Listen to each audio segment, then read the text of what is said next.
আমার প্রিয়জনেরা, প্রভুর প্রশংসা হোক। আমি অমরদীপ পিয়ুষ মাদকী। আপনাদের সকলকে আন্তরিক শুভেচ্ছা। আজ মার্চ মাসের 18 তারিখে আমি বাইবেলে তার একটি বাণী নিয়ে কথা বলেছি।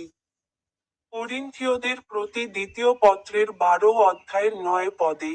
আর তিনি আমাকে বললেন, তোমার জন্য আমার অনুগ্রহই যথেষ্ট, কারণ দুর্বলতার মধ্যেই আমার শক্তি পূর্ণতা লাভ করে। অতএব আমি সানন্দে আমার দুর্বলতা নিয়ে গর্ব করব, যেন খ্রিস্টের শক্তি আমার উপর অধিষ্ঠিত হয়। আপনাদের সকলকে আন্তরিক শুভেচ্ছা, এবং আমার ইউটিউব চ্যানেলে সোয়াইপ বোতামে ক্লিক করতে ভুলবেন না।